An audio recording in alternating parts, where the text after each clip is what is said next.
দেখুন বন্ধুরা, আম পানা বানানোর জন্য আমগুলোকে খুব ভালো মতো করে সিদ্ধ করে নিচ্ছি খোসা সহ। এবার আমের খোসা ছাড়িয়ে নিচ্ছি সব আমগুলোরই।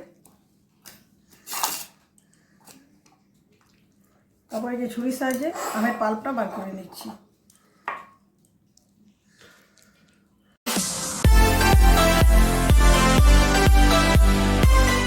নমস্কার বন্ধুরা, আমার চ্যানেল উদয়পূর্তিতে আপনাদের সবাইকে স্বাগত। এই প্রচণ্ড গরমের হাত থেকে বাঁচার জন্য আমরা বিভিন্ন ধরনের ঠান্ডা পানীয় খেয়ে থাকি, তার মধ্যে বিভিন্ন রিফ্রেশিং ড্রিঙ্কও থাকে।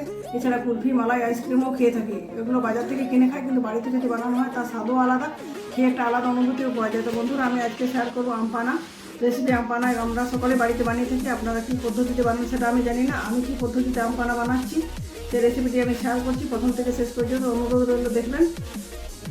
বন্ধুরা দেখুন, এখানে আম পানা বানানোর জন্য 4টি আমি কাঁচা আম নিয়েছি। আমগুলো ভালো মতো করে ধুয়ে নিয়েছি। আমের এই যে গোটার দিকের অংশটা ছুরির সাইজে এভাবে কেটে দিচ্ছি। আমটা আপনার খোসা সহ সিদ্ধ করতে পারেন, তাতে একটু সময়টা বেশি লাগবে। খোসা ছাড়িয়েও সিদ্ধ করতে পারেন। আমি খোসা সহ আমটা সিদ্ধ করে নেবো প্রেসার কুকারে। সিদ্ধ করার জন্য যখন একটা প্রেসার কুকার নিচ্ছি, প্রেসার কুকারে দিয়ে দিচ্ছি কাঁচা আমগুলো।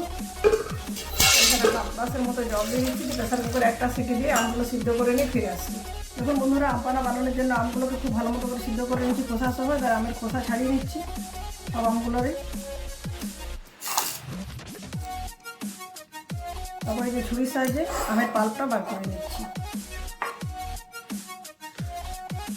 বন্ধুরা, আম থেকে আমার আমের পাল্প সংগ্রহ করা হয়ে গেছে। আমের খোসা আর আটিটা ফেলে দিচ্ছি।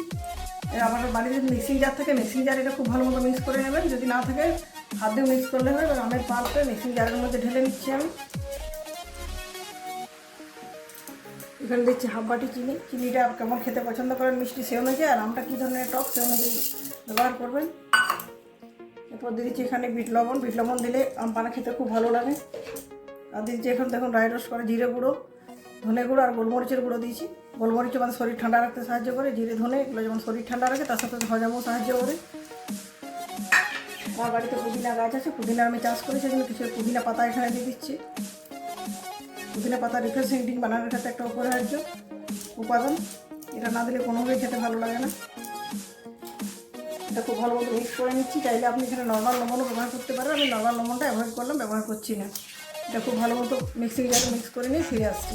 বন্ধুরা, আম পানার মিশ্রণটা আমার খুব ভালো মতো তৈরি হয়ে গেছে। সব উপকরণের সাথে মিক্স করা হয়ে গেছে। কিন্তু আম সিদ্ধ করার সময় যে জলটা দিয়েছিলাম সেই জলটা ফেলে দেবো না, সেই জলটাও এখানে অ্যাড করে দিচ্ছি। জলটা দেওয়ার পর আরেকবার মিক্সিং জারে খুব ভালো মতো করে মিক্স করে নিচ্ছি। এখন বন্ধুরা, আম পানা বানানোর জন্য আমের মিশ্রণটা পুরোপুরি তৈরি হয়ে গেছে। এরকম ঘনত্ব রেখেছি। একটু আরও ঘন করতে পারেন, কিন্তু পাতলা করার প্রয়োজন নেই। এরপর আমি একটা কন্টেনারে ঢেলে রেখে দিচ্ছি। কন্টেনারে রেখে 15 থেকে 20 দিন পর্যন্ত, 1 মাস পর্যন্ত রাখতে পারলে শরবত বানিয়ে খাওয়া যায়। এরপর আম পানা বানিয়ে আমি আপনাকে দেখাচ্ছি। বন্ধুরা, আপনাদের আগে দেখিয়েছি কাঁচা আম সিদ্ধ করে তার থেকে পাল্প সংগ্রহ করে সমস্ত মশলা দিয়ে আম পানার যে মিশ্রণটা তৈরি করে নিয়েছি। এরপর রিফ্রেশিং ড্রিঙ্ক আম পানার শরবত বানাবো। এই জন্য 2টো গ্লাস নিচ্ছি। গ্লাসের মধ্যে দিচ্ছি চামচে 3-4 চামচ করে আম পানার মিশ্রণটা। এখন 2 গ্লাস শরবত বানাচ্ছি।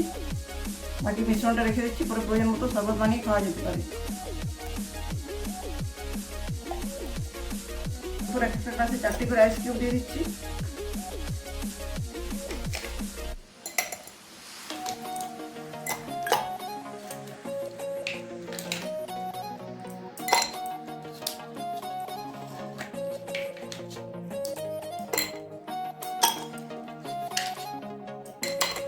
দিয়ে দিচ্ছি বাটির গুঁজোতে রাখা ঠান্ডা জল।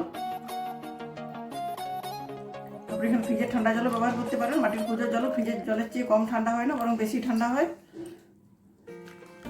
এই পর্যায়ে আপনার যদি মনে হয় মিষ্টিটা নুনটা কম আছে, সেক্ষেত্রে আপনি লবণ আর চিনি ব্যবহার করতে পারেন। আর দিয়ে দিচ্ছি ড্রাই রোস্ট করা জিরে ধনের গুঁড়োটা উপর থেকে।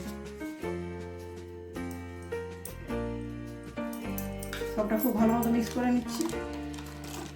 আম পানার ঠান্ডা ঠান্ডা শরবত রেডি হয়ে গেছে। উপর থেকে দিয়ে দিচ্ছি একটু করে পুদিনা পাতা। বন্ধুরা, আমার এই ঠান্ডা ঠান্ডা আম পানার শরবতের রেসিপি আপনাদের নিশ্চয়ই ভালো লাগবে। ভালো লাগলে ভিডিওটিতে লাইক, শেয়ার এবং চ্যানেলটি সাবস্ক্রাইব করে আমার পাশে থাকবেন। অবশ্যই বাড়িতে একবার বানাবেন, কমেন্ট করে জানাবেন কীরকম লাগলো। আজকের মতো এই পর্যন্ত। পরের দিন দেখা হবে নতুন কোনো রেসিপির সাথে। ধন্যবাদ।